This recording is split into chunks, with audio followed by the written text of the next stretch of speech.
we have a word in Portuguese that there's no translation, but it's like when you are in a comfort zone, you have this sofa and you're just so relaxed that you never think about anything else and you stay in that sofa for the rest of your life. We call acomodado. It's like, it means you have zero growth in your life. As comfortable and nice that sounds, I think that's true. When we stop growing and when we get too comfortable, we stop experiencing life. Welcome to My Perfect Path, a show about chasing dreams and developing careers. In today's episode, My Different Path, we take a look at Soleiman's career. He's the head of international relations and alumni relations at Chadwick International. That's an international K-12 school located in South Korea. Not only that, he founded multiple multicultural associations in Korea. But his story is unique in that he was born and raised in Brazil. And somehow, after his education in the US, he ends up spending more than 2 decades in Korea, during which he gets a PhD in a Korean university, defending it in the Korean language.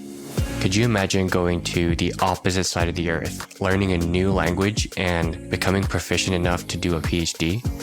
Many of us don't venture that far out. We like to stay in our comfort zones. I would pay attention to the incredible journey Soleiman experiences as he pushes himself to be different. Also, for some additional context, Soleiman is in the admissions team for the school I graduated from. I joined in the 7th grade and we've known each other since then. So Soleiman and I are dear friends and have known each other for a while. What's more interesting is that when I was in elementary school, he taught English at the very same school. We only found out later, but that was an incredible coincidence. So I'm very excited to present his story to you. Hope you enjoy the episode.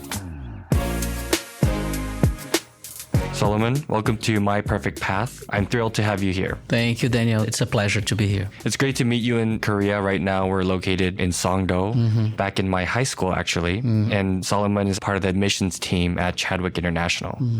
Yeah, so since we started, I had the pleasure to be part of the Chadwick International history from its scratch. Yeah, Soleiman was there since the very beginning of when I went to this school. I came in as a 7th grader here, and he's been there ever since, so we're very close. Yeah. And he's had a very interesting career. He came all the way from Brazil and ended up in Korea, which is polar opposites, as you love to put it. So I really am excited about what we're going to talk about today. Sure. Wonderful. From a high level, what were some of the roles that you've had in the past? So as soon as I came to Korea, I joined a foundation, an educational foundation. My master's was international education. So usually when you finish the program, you're sent somewhere or you go somewhere for the practicum to practice what you learn, right? So ideally, you would go to a place where you plan to stay for a few years so that you can continue growing in your career.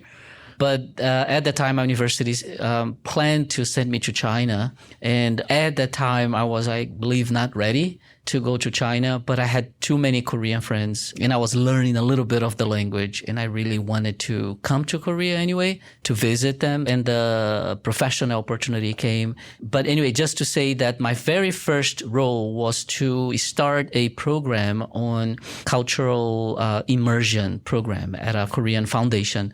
And they had universities and they have elementary school. So that was my role. And then a few years after I was here, I started my PhD program and then was able to finish and then started teaching at university. And then Songdo International City, where I live currently for the last 15 years, was at the time being built. It's a man-made island where we are. And I heard about the project. So I joined the project from its beginning when the city was still being built. And then they built an international school. So in the international school, I was the first admissions director for the school for the first 10 years. And my current role is alumni and international relations for the school. I think that last role actually suits you the most. Do you feel the same? Absolutely, absolutely. In admissions, it's interesting because we have a chance to truly meet every single student that will be joining and their families, of course. But the school has this very unique mission to forming global leaders. And I guess we're really invested in finding ways, strategies to fulfill that mission. And that's why we have a very close relationship with the embassies in Seoul of all those different countries. We have the United Nations office here, the Green Climate Fund, which is, the newest organ within the United Nations group. And the headquarters actually are here. So the school is quite focused on growing the international relations. And I'm, as you know very well, very passionate about it. I think the sky is the limit. There's so many different things we can, through international relations, fulfill our mission and also provide our students with greater opportunities. And of course, alumni is just, I don't have my own children, and seeing, our 540 alumni out there doing incredible things. It's just like seeing those 540 children of mine that finished, graduated from here, and are really giving their contribution to a better world. It is fascinating indeed. Yeah, we'll also talk about how you started from Brazil and ended up in Korea, but we can kind of get to it a little bit later. Right now, could you share with us why you chose the adjective different for the episode today? Yeah, so I think since I was very little, I felt in a way the call to be different. So it attracted me, the idea of being different. For example, I come from the northeast part of Brazil, which is a very traditional region. Brazil is divided in 5 regions, right? But that region is very unique in itself, has its own kind of customs and traditions. The food is different. The way we talk is different. So there are quite unique regional characteristics. And people, for example, where I come from, usually they dance one kind of dance. They learn, let's say, we have a similar system as here in Korea to go to after-school academies. It's exactly the same. And in Brazil, usually, you go for, let's say, English, right? Or for the English language academy. So you learn English. For me, that was not the case. I wanted to learn Italian, German, Esperanto, different languages, end up studying at least 10 languages. I wanted to be different. When everyone was going for swimming lessons, I wanted to do karate, or something else, judo. Or when everyone was really into at the beginning of computers and all that, my thing was, my father is a writer, so going to the Academy of Literature with him and listening to the speeches that I did not understand. But I was like 5 years old, 6 years old. And I insisted, I fought, I guess, to be different. That is something that I don't know if it's a lesson that applies to everyone, but I think being different, you find a lot of challenges, but also at the same time, you feel different and you are proud to be different because you end up doing things that no one else is doing. And you have things to share that people say, wow, I never thought about Esperanto. What language is that, right? Does it even exist, right? So I guess being different leads to different conversations, to make new friends, attract some attention, and also part of education. I think it's something that I enjoy, is telling people new things. So that's why I'm always fascinated about news. I read 3 newspapers a day online, and when I'm at home, the only thing I watch is the news because I'm really want to know what's happening around the world, but also be able to share things with people when I meet them. So I guess it's the being different is something that I grew up with, and it's still now something that I, when everyone is going, let's say, to Europe, no, I want to go to North Korea. I want to go to perhaps, Uzbekistan or East Timor. Who wants to go to East Timor, right? So, I just find it fascinating, the idea of going somewhere different or doing something that no one else is doing. Let's talk a little bit about your current role then. Do you think the career that you have right now enables you to be different in every step? Do you think it allows you to be flexible in that way? Yeah, I think when you have a job, when you find a job, you have 2 options. You do your job very well and you fulfill your duties, or you do your job very well and you create new things. Because you can't fail, right? And being mediocre for me is the worst thing. So I could just do my job and that's it, and go home after 5 o'clock, right? So that's when we go home here. I can't do that. I just cannot. I'm not. And being constant busy, I think I'm a bit too busy, so I'm not a model for someone who's so dedicated to do something. I think you have to find limits and all that, which I do, that's why we've got weekends. But the beauty of my job is the ability to do new things, to create new programs. So I just shared a little bit about this new community garden program. I'm not supposed to do that because technically it's not international, but it became very international because because of the network that we built, having our students presenting at international events about this incredible project of working in the garden of the city and with the city officials and all that. So as I said, in whatever field we are in, we should absolutely think, let's do very well what we need to do. But it becomes even more interesting what you do if you come up with something unique that adds on to the flavor of what you do every day. So in my capacity, absolutely. And of course, I have to have a supportive system that allows me to do it. So for example, we have agreements with the embassies. Well, we could just keep those 32 agreements, but I'm thinking that's not enough. We should have 40, maybe 50. So my goal for next year is to add 10 more, which is the opposite of, let's say, for example, someone that works for the government, that you have a list of things you need to do and that's it. And if you do it, well, it's fine, but you don't have to add anything. For me, it's always in my mind, what can I add? What is a new thing that I can perhaps increment a little bit on what I've been doing for a long time? Could you tell us a little bit more about what your role here is specifically as well? So what kind of tasks you have to do and what are you responsible for? Sure. It's a very unique position because it's alumni and international relations. There's no other school that I know of with that title. So I'm the director of alumni and international relations. That is quite unique because I have to deal with all the alumni related events, efforts, initiatives, keeping the database, maintaining the social media alive, all sorts of things that we typically would do with alumni relations, which is quite unique to schools. It's usually universities do that very well, but it's still kind of new for schools here in Korea. We're the only ones who are actually having an office of alumni relations, because other schools, they do things, but someone else is fulfilling that role. For international, that is the only school that I know of in the world that actually has something like that. Right. To provide some context, there are a couple of international schools in Korea, and we are pretty much the only school that has alumni relations. And it's kind of modeled after Chadwick School, which is back in Palos Verdes, right? Yes. And the relations that we have are vastly different and very useful and very helpful to each other. So that's kind of like a responsibility that you carry on, I guess. Yes, that's true. So now that we know what you do, we kind of want to go back to your early influences. Can you share a little bit about where you grew up and what your childhood was like? Maybe a little bit of background on like how you grew up and how your parents were and things like that, just briefly. Yeah, sure. So I come from a family of, I would perhaps call educators, because my father, as I said, he's a writer, but he was a professor of Portuguese language and literature and part of the Academy of Literature, but he also has a degree in law. But I think education was always his passion. And my mom was working for the Ministry of Education her whole life. And I have a sister who's also a principal, coordinator at a school, and a family, I guess, that education was a priority. It's a big family of 5 of us.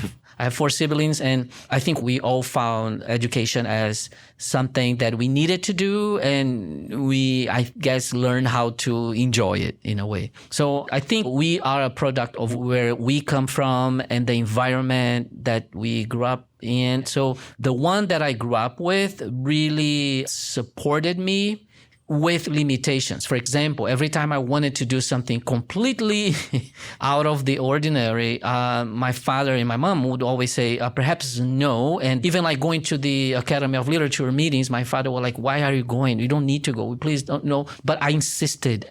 Everything that I conquered, in a way, I believe I fought for those things because I truly believe they were giving me opportunities perhaps to grow and be happy. So I think the background of that is that the environment helped me to grow in that aspect. Yeah, perhaps you kind of jumped to my next question, actually. But it seemed like you kind of grew up in a very supportive environment where you were encouraged to do different things and encouraged to do what you really want to achieve. Were there any particular experiences or individuals that you would say kind of influenced you at a young age and enabled you to kind of push through?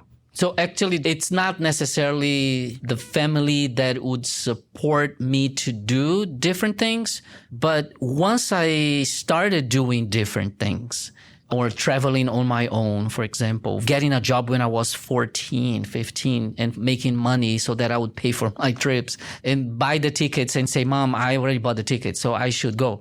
But they were all great trips with very good people and all very organized, but I planned everything and then they would support me, that kind of support. But I think if I have to answer, both my mother and my father in different ways, they're very, very different. We always ask them, how did that work? Because we're so different. But I think they managed to find the good things about each other and give value to that. So, my mom passed away a few years ago and it was the hardest day of my life, having someone that I declared my love every single day for 20 something years through email when I had to leave my home country. And then she left and, I guess her influence was really the focus on sacrificing things for the good of all and having, there's no distinction between this or that kind of people, this concept of serving and opening the doors for other people. That's from my mom. From my dad is, of course, the value of learning and reading and writing, and I still do. He published a newspaper, and I write articles every month in Portuguese language. And, I think that played a very important role in my life, and someone who's so just and so honest and really educated the 5 children in that way. My father never hugged us, never kissed us, it was a very unique relationship, but it was so much love to the point that when I see my friends now with their children hugging and kissing, I feel sorry for the children because I never had it. And the love that I got from my dad, from my father is so special and so strong until now that I need no hugs. I need no kisses because in my mind, those are artificial. They're not necessarily the way you express love. So I think if there is an inspiration for me, I think I had very, I would say, inspirational parents that raised me the way they believed to be the right way. So. Yeah. Well, first of all, I'm sorry for your loss and may she rest in peace. Yes. I do think that even that environment was a very different one. I would say very unique. And I'm sure that, helped you become the person that you are right now. I do want to kind of shift gears a little bit and start talking about how you left Brazil and how you made that decision to do that.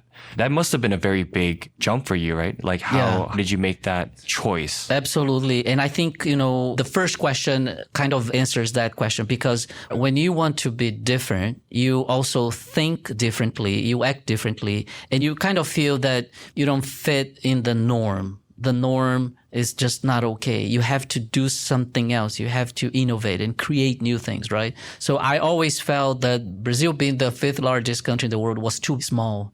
I had to leave that very small country, which is gigantic, continental size. But for me, it was too small. I needed to learn languages. I needed to explore the world and learn new things. So since I was very little, I really wanted to go somewhere else and travel. And very interestingly, that I never really explored much my own country. It's too big, right? So I have never been to the Amazon, never been to the waterfalls in the south, which are the 2 most famous places. I don't know if I will ever visit. I have cousins in different places, but because I wanted to leave the country and learn anew. So I first went to the US, and then the US, things are quite easy in a way. You get used to things, right? You have access to everything. So everything kind of works in a way. So it made more sense to you. Yeah, exactly. I was coming from another reality, right? So everything was a bit too easy. And I thought, okay, now time for Asia to come to the other extreme. So it seems like you've had motivation or kind of an enthusiasm for being different that pushed you to, leave the country even to pursue something that you think would bring you success, or what were you trying to achieve there? I never gave up on growing. So I think that is something that if it's one thing that I learned in my life is there's always a space for growth and learning. So for me, as soon as I got to the US, I thought, okay, so maybe I will stay here until I feel that I learn at least something. And then now it's time to grow further. to go somewhere else. And I think geographically, you have to understand, we are exactly the extreme. This is the farthest point to Brazil. So even China is closer, depending on how you look at the globe. But, this is the farthest you can get. We're talking about 32 hours to go home. And as you know, those of us here in Korea, coming from any place outside Asia, the retention here is very low. It's like 2 years max. And this is my 24th year. So it means probably I was born for this. I think I'm meant to be here, but I love challenges. And I think that's the point in life when you cannot find challenges anymore and everything is too easy, then life is boring. And you need to find, let me go somewhere. Let me meet someone new, never met before. Let me go to a new restaurant today because I know already what I like in that restaurant. Let me go somewhere else. They do recommend, even for jobs and careers, like once you stop learning at your current job, you want to think about going to the next step and finding the next thing so that you constantly grow. Yeah. I think what we can learn from here is that whenever we feel a little bit stagnant in our career, maybe that's a sign for you to step out of your comfort zone. And the question you asked me about, my current role in what I do, the space that I have to create new programs, new projects, that really makes me wake up in the morning and come to work so excited because the worst thing is, and I understand the circumstances, the constraint, financial needs, we have to do what we have to do. We need a job and we go and work and we get stressed out and that's the end of the day, you go home. But the beauty of waking up in the morning and going to work and do something you truly enjoy because you can create something new, it really gets everything more exciting and life becomes fascinating. Because, today I have no idea what I can accomplish and I will come up with something new. So in any career, in anything, like to wake up and go to work happy, I think it's such a privilege that is true. Not everyone may have and say, wow, this is great. I wake up and jump out of the bed and go to work. Would you say there's a chance that there's another job out there that could be more fitting to you? It's just a question I just thought of on the spot. Yeah, it is a very interesting job. And this job, right now for the last 14, 15, so 2009 was when I was hired. Variations, right? But anyway, different titles and all that. But I have this job, pretty stable. In Portuguese, we say we walk on eggshells, like meaning so carefully doing what we do every day. And that's exactly how I do every day. Although it's a stable job that I think I've contributed to the institution and the growth of the city itself, being part of so many things we haven't talked about, so many associations, so many groups, so many foundations and all that, and leading so many different things. But I'm always walking on those eggshells, right? I'm always very careful. And going back to your question, I still have somehow associated my name to some of those job search engines. So I see. I think if the door is open, there's a reason for that door to open, and you should at least look carefully what's inside and check. So I think that's something that although I have what I have, I'm never completely forget about all these different options out there because I think we have to. There's always something new happening, and being still connected to different people, I think makes a lot of sense, at least to me, to look at those doors that may open one day. We have a word in Portuguese that there's no translation, but it's like when you are in a comfort zone, you have this sofa and you're just so relaxed that you never think about anything else and you stay in that sofa for the rest of your life. We call acomodado.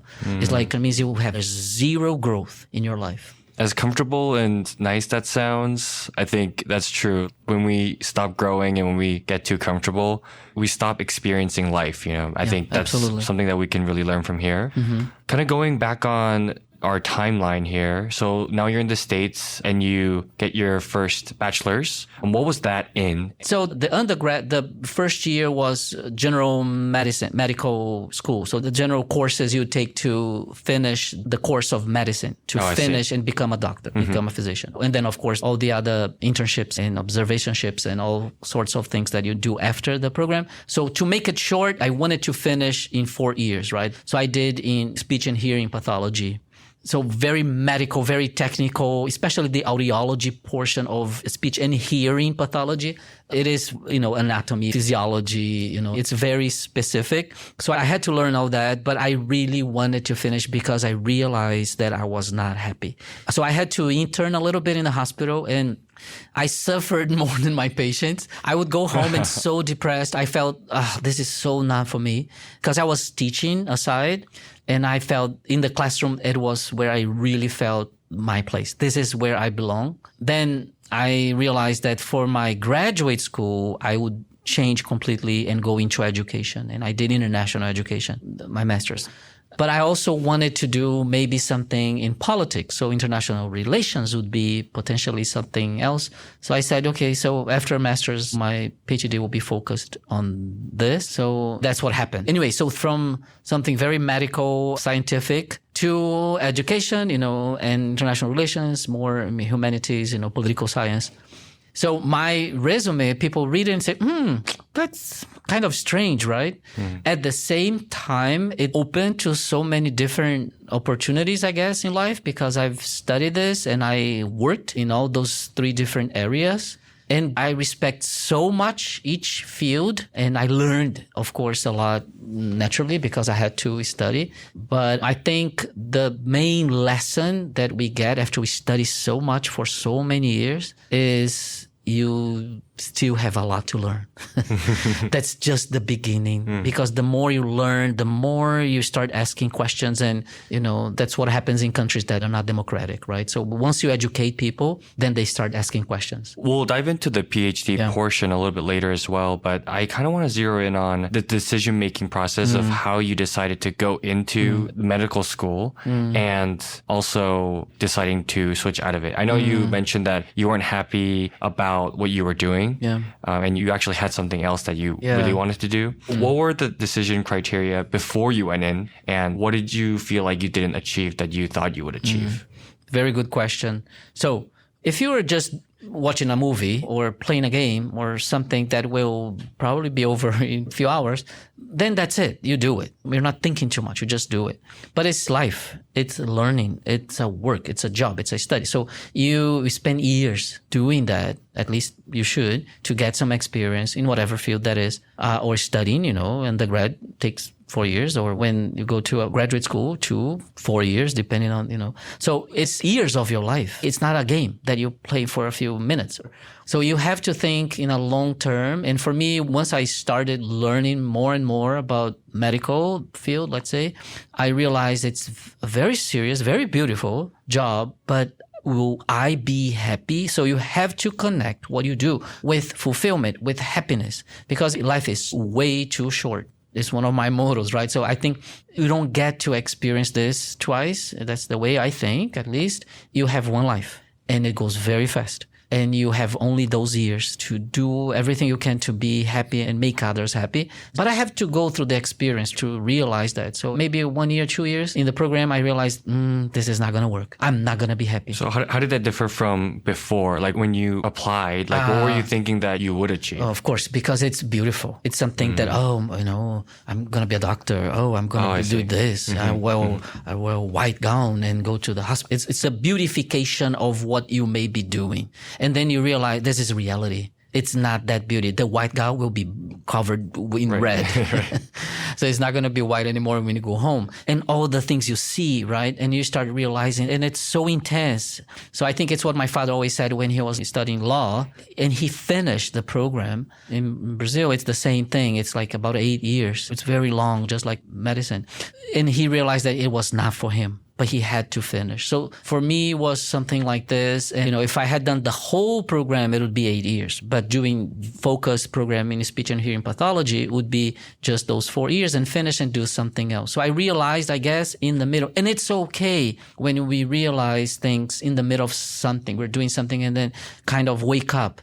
And that wake up moment led me to think, okay, so I have to finish something so that I can move on and do something else. I can do other things aside, but still we live live in a world, I would love to say that you don't need that diploma. You don't need to finish. Of course, we have very successful people who have done incredible things and changed their fields without that diploma. But I think still the great majority of us normal people, we need to finish something and then move on and do something that we truly enjoy. So I think it happened to me, that process of realizing that in the middle of something. And then I said, okay, but I will finish this. Because there's also the self need to be proud of yourself, but also make others proud of you. So you want to make others happy too, your parents, your family, or whoever you're dating. So you want that to happen, right? So you said you start planning things. It's always long-term projection, where I want to be next,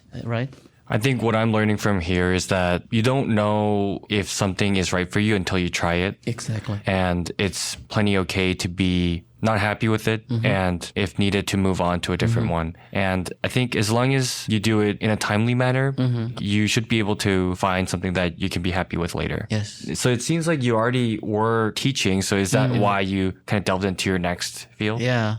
Again, going back to what I said, life is too short. So we have to find things in life that makes you happy. So when I had to do a little bit of internship in the hospital, and I was so unhappy, but I was very excited that after that, I would go and teach my classes and meet my students. So it's almost as if you are in school, but have a vacation, right? So you have summer break, and then you kind of survive through because you're going to do something fun, or you study the whole day, but you project yourself doing something fun after you have to do what you have to do, because guess what? You have to do what you have to do. It's not always going to be this beautiful beach, drinking coconut water and enjoying this breeze. No. Life is life, and you have to go through the challenges that life poses to all of us. So I don't believe in someone that does not have a problem. I think we all have issues. We all have challenges that, we have to face, and they make us grow and we move on. So I think there was always this thing in my mind because I was teaching, right? So it was just a private, but I got a job when I was 16, 17, a real job, getting paid illegally back then. But it was a real job that I had to be on time at a school and teach. But I was so happy. I was like the happiest teacher ever. And my students at one point, because it was a language academy, they were older than me. And I was younger than everybody else, but I was a teacher. I really enjoyed those moments. So it really motivated me to kind of continue and do what I needed to do. So I want to get into how you decided to go for a PhD instead of getting a job or something like that. That's perhaps more practical in a way. So what was the decision-making criteria for you there? That's a very important question, I think, Your PhD too. was also in Korean, right? It was in Korea, so it was very, very challenging. There are a few things that I think before you do, you really need to be 130% sure that this is the right thing for you.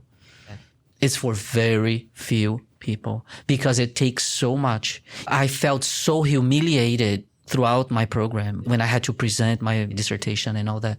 Because again, there will be always a professor that is not happy with, and you work so hard. You studied so much and you wrote so much and you fully devotion to what you did. And of course, I had a full-time job when I was doing my PhD, which is something else. But you have to be so strong, just like getting married or having a child, that this is for you. You really want to do. For me, I never asked much if I should do or not. Because when you do a PhD, usually what you think is it going to help me to grow in my career? Am I thinking of becoming a professor? The questions that you ask normally, because you really, it's a big degree beyond, that you have to spend a lot of time. What anyone is expected to learn in life.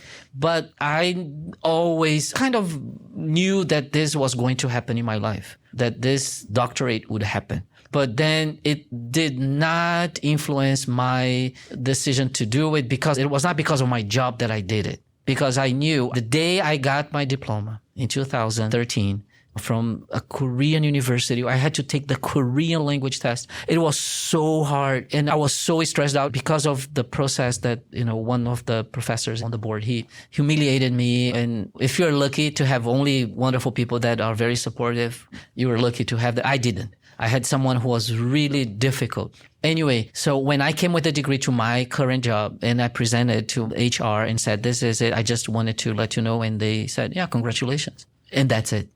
I felt they don't know what you went through. Wow, they have no idea what I had to go through, but it will not add a penny to my paycheck and it won't change anything. So that kind of thing, it has to be something that you are so determined to do because you want to fulfill. Of course, the fulfillment of finishing and the very beautiful moment that you show the diploma to your parents. It was a very depressing moment because I was alone here in Korea when I got it. No one came to the ceremony. And it was for me like, it's okay because it's for a greater good. Maybe it will be used somehow in the future. So it didn't change my profession. It didn't change my career, but I checked that box, right? So I fulfilled that. And that feeling is just, it's incomparable to any other. It's just like, wow, I accomplished something. It seems like perhaps getting a PhD was one of your life goals and you really wanted to achieve that. No matter what. And I really want to ask, it seems like you had a hard time during PhD as well. How did that differ from what you experienced in your bachelor's? And what made you stick with it this time, right? For your PhD, you were able to finish it. What was the different factor that kind of went into that? Very good question. I think what I could share is when you're presenting your dissertation, there's a group of professors that will comment and listen to your presentations and they will make some comments and you change a little bit or what. So in one of those meetings, this specific professor, he came to me and he used a very strong language, cursing in front of me and said what he said. And I felt so depressed. Of course, I started crying and I went to my advisor's room and I could not recover from that moment because it was so strong. And once you do something with so much care and so much passion and someone comes to you and says, this is nothing, this doesn't have any value, of course you feel completely destroyed, right? And that's how I felt. And then my advisor came and he told me, I'm sorry you feel this way. I feel it. He was in the room when he heard it and he said, you have all the reasons to give up, but you have no reasons to give up. You cannot give up. And you have to understand because those of you who will listen to this podcast and one day will do a PhD and you'll have the time, a full-time PhD student, you are the luckiest person and do it. And it's amazing. But I had a full-time job in a foreign country and all the bills to pay and everything. And I had zero scholarship. So I had to work hard and do what I needed to do. So I had this determination, I guess. It's doubled. So I think that moment helped me, to be honest. And that's when, we say a lot, failure helps you to. It actually does. Because I had the reasons perhaps to say, this is it. I tried, but it's not working. I'm so tired and I don't have any money to continue this or what. This is too much for me. I will give up. But then it really let what? I'm going to go back to that professor. He said, you have to just think about hundreds of pages that you wrote. And he said, you have to do all over again. You know what? I'll do it because I believe in that ultimate goal to get that diploma, fulfill that dream that I had since I was little and tell the world that you can make it no matter what and you will be able to succeed despite of all the obstacles. So I think that led me to move on. In the bachelor's was this idea, okay, I'll finish and do something else. Right? With the PhD, I kind of started to realize it's not going to change my life, but just the idea that will potentially open so many other doors. And I have to say those 3 letters added to my name that I paid so much with my money, but also suffering, personal struggles added to my name. Every time I see it for all these years now, 11 years later, I feel, wow, how did that happen? I managed to move on with all those horrible moments throughout the program. So anyways, what I'm trying to say is that I think once you failed or somebody told you that you failed, it's the moment that you have to say, you know what? Okay, so I will make sure that I will move on and I will do it better next time. So I guess that's what happened in my case. The insight I'm getting from this is that, I don't know if all PhDs would be like this, but I'm sure a lot of them will be, right? There's a lot of professors. It's way worse than it. It's way worse than that. What I believe, if the statistics are still, it's about 60% completion rate that you actually complete the program. Wow, that's surprisingly more low. than half give up. In my program, let's just give an example. We're about 7 or 8 people. One got a heart attack and actually passed away. 2 got divorced. One got in very serious depression. The mom had to come all the way from overseas to be with. So we had so many different cases in my own program. So I experienced that. So probably it's more than 60% that could not finish. Very few people finished. So I was lucky to have a very supportive advisor who unfortunately didn't defend me on that moment, but later on told me, you have to move on. Don't give up. In a way, kind of supported me to move on. I guess it kind of ties in with the theme of growth, even though this time around, I think it's a more painful kind of growth. Would you say there's any regrets there, or would you say for you, it made you who you are right now? No. At the moment, of course, you don't realize that. So looking back, I don't regret. I think at the time, of course, that day, that month, that year was really hard, but I really don't. I think I was, again, very lucky to have supportive advisor, and financially I could pay. I think I had the infrastructure to just keep going and not give up. But I think a feeling of regret in anything in life is probably one of the worst things. When you say, I wasted my time. Why did I do this? It's so bad because you can't go back in time. You can't recover what's gone. Yeah. So after your PhD, I think a few of your major career highlights would be all the associations that you've created and the impact that associations have had in Korea.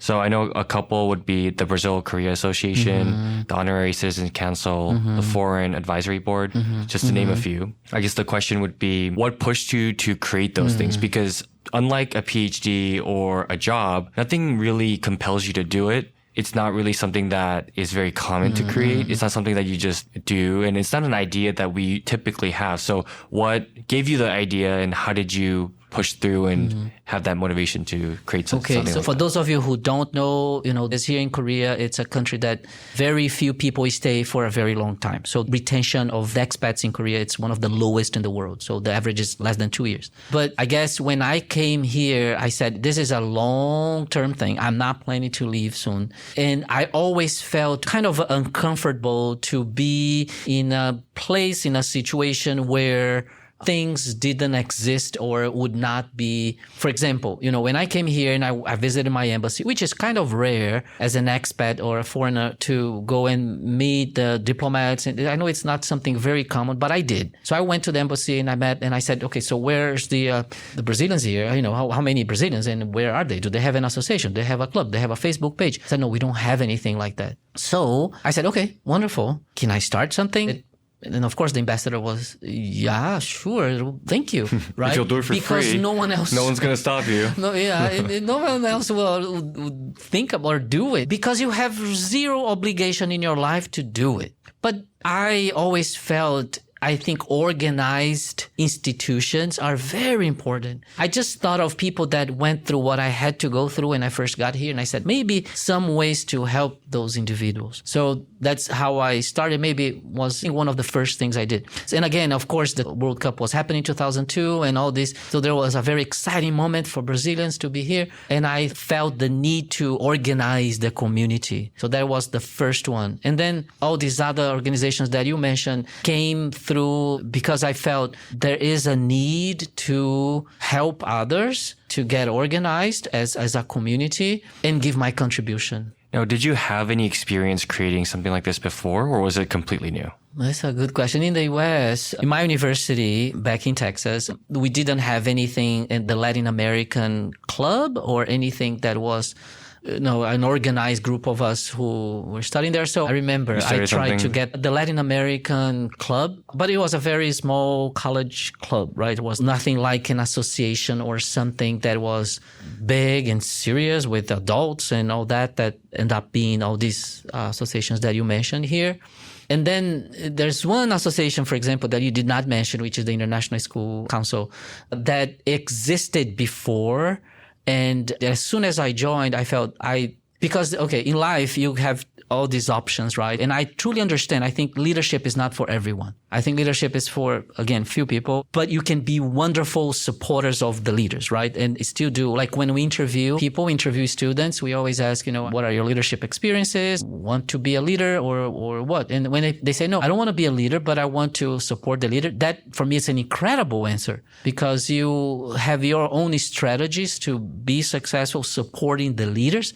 For me, I truly enjoy being the leader. I think I was born to do those things. So with the International School Council, as an example, it existed long time, 40 years, but they needed some revamping. They needed a new kind perspective. And I'm never satisfied with just being a member. I have to be the president. So I have to initiate something. I have so many titles that they don't mean anything, but it indicates my level of commitment to those things.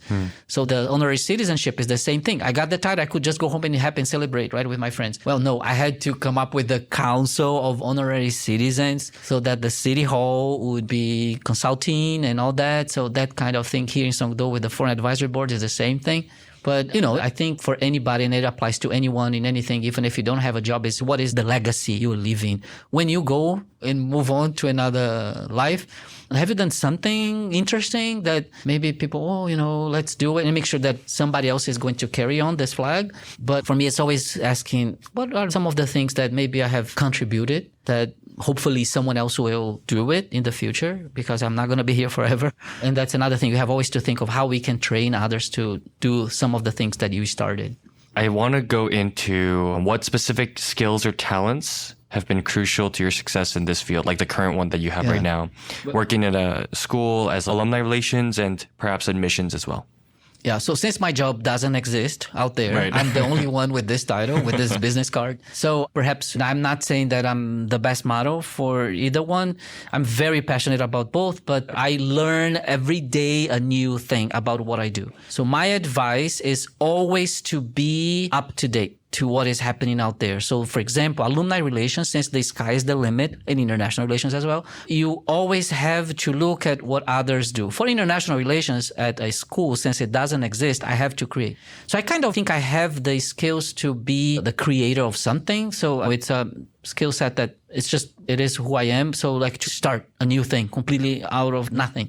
For alumni relations, for example, you have already a tradition, a series of things that people have done very successfully in the past.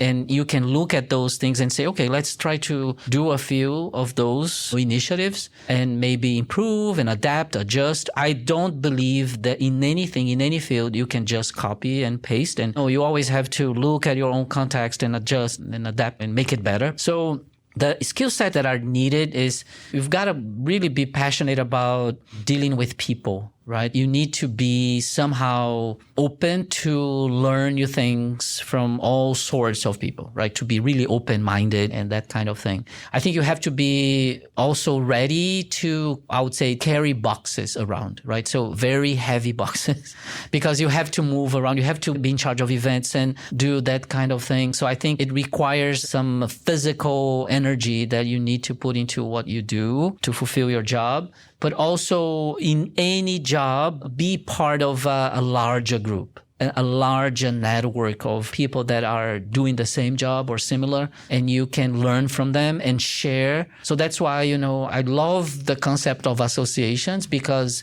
going to a conference or learning or sharing or presenting or just listening, it's a place where all these people are just trying to do what you do. And they're working hard to come up with something that works. And you finally meet them and share your thoughts, and you're able to say, you know what, I can maybe try that new thing. So that kind of thing. So I think for me, it's always those three things, right? So always being up to date to things, open to change in a way and adjust depending on the circumstances, but also keep your network of professionals in whatever field that is, but make sure that you are somehow connected, because you end up learning a lot and sharing with them. Seems to me you need to be kind of a natural extrovert as well. So my next question is, do you believe that these skills are somewhat innate, or did you feel like you developed them over time? You have very tough questions, huh?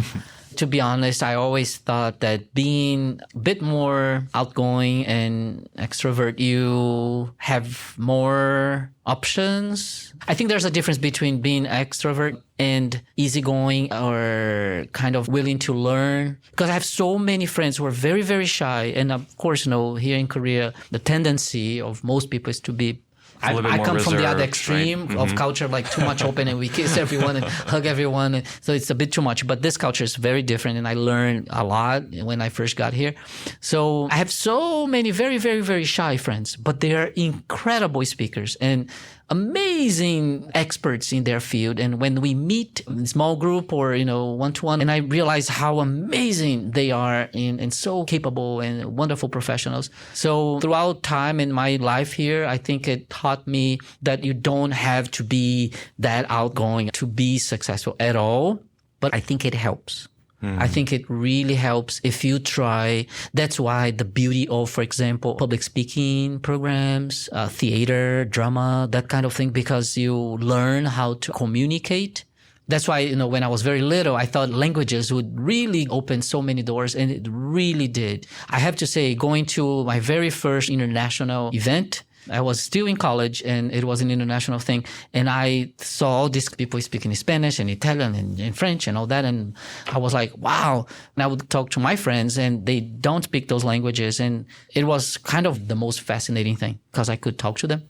But it takes an extra effort. So I don't necessarily associate being outgoing to success. I just think it helps to do a few things. Like I believe yourself, Daniel. I think perhaps you're not the most extrovert. I'm not the loudest person. In the room, but the connections you make, everyone that meets you, because I know from all different places, people that had a chance to meet you, they will say, wow, what an amazing person because of the things you did and do and things you share and your experiences and you play these things and a little bit about, everything about everything. Well, thank you so much. Different things. So again, you're not the loudest, but you don't have to be because I guess it comes naturally with those interactions. What advice would you give to someone looking to develop these skills if, let's say, if they didn't have them innately, but they still are interested in this alumni relations or international relations? What would you say to them? So international relations, because of course it was my also focus of study. So I have the academia side and the practical side, right? So I think you really need to be, of course, open-minded, but also passionate about the world. It's like when you see the world right now, it is what it is and so complicated, and international relations is perhaps an art, right? So we learn in international relations that diplomacy and dealing with the way people think, you have to be an artist. So it requires this artistic mindset because you have to know how to talk in all the conversations you have to be extremely careful. I say when you are talking about the world, you have to be extremely careful because you may harm someone's feelings, right? So you have to be careful because that might not be very appropriate. So, being politically correct, for me at least, it means to be careful with the words you use because it may affect someone's feelings. And if it's a conversation at a bar with a friend, it's one thing. But if you're talking to someone who has some responsibility, some power, some authority, you always have to be very careful. So I think that you really need this mindset of you want to build bridges, not destroy them. Yeah, that's how I see it. Having experienced this career, to what group of people would you recommend this career and to what group of people would you not recommend this career? It's easier to not recommend. So, for example, if you love anything scientific, you're not really into humanities, definitely not, because it's all about humanity. It's all about human beings and the way they interact. So if you don't like that, definitely not for you. If you don't like communication or if the news are not relevant to you, definitely not. This is not a field. For those of us who love getting to know what's happening out there, and when you hear something and you get very frustrated if you don't know what that person is talking about. So for those people who love getting to know what's happening beyond your walls and learning new things, enjoying communication, and the world, traveling and exploring new horizons, I guess that's the most passionate people I found in international relations are those. I think to wrap it up a little bit, what's one piece of advice you would give to someone that is just starting out and maybe interested in like a role in a school or in admissions or in alumni relations or something like that? So I think you have to look at people that have gone through this, talk to them, learn from them. And I guess that applies to any job, I guess. But just to hear from them. And I have to say, as everybody knows, there's no perfect job. There's not such a thing. So you may find a good school, a good company, a good factory, very good paycheck, and a horrible boss in a good location, but in a horrible working environment. You will never find the good company, good school, good boss, good money, good this, and everything is perfect. There's no perfection. So you have to always be ready. But if you're going to a place or entering a field, I think the most important thing is to find out from people that had that experience in that specific company, in that specific city, and find out how much they enjoyed.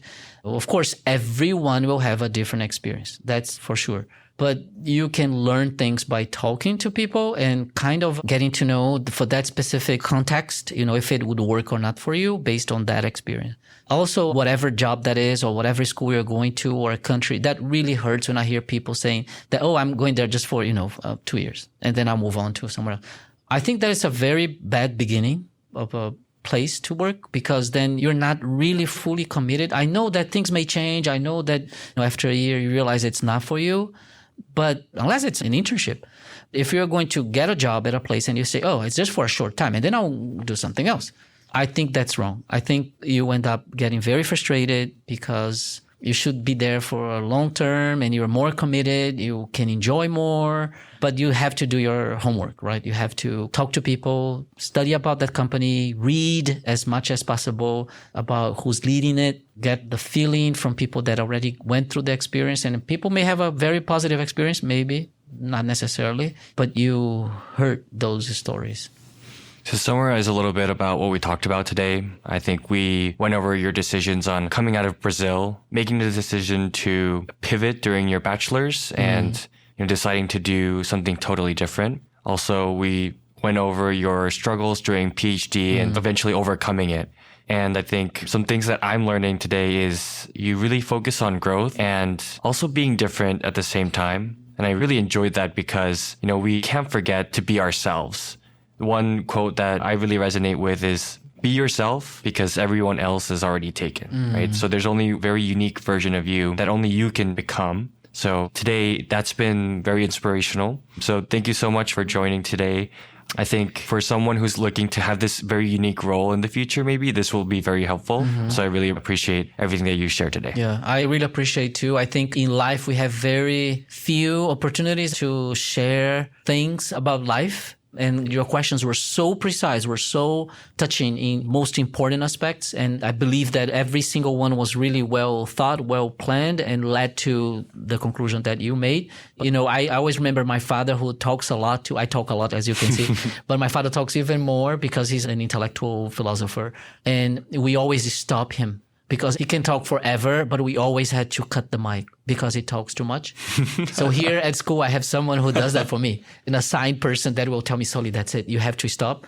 So I guess you didn't do that. Actually, the opposite. You provoked the questions. But I think if you have a chance to talk to someone, maybe not in a podcast format, but when you talk to someone, do as much as you can to enter that person's reality. It's a mutual thing, right? So it's not just a monologue because it's an interview. So I kind of have to answer the questions. But when you talk to someone that has perhaps a bit more of experience than you or a different experience, doesn't matter what that is, try to give that person a chance to talk because very few moments in life we actually get a chance to share things. And no matter what, no matter job, no matter as a college kid in high school or what, you always have something to share. So give that chance. And to conclude, perhaps saying, the life is too short. The world is so vast. That's my motto in life. And that every moment is so precious. And I think we can really make it the most we can by every single second.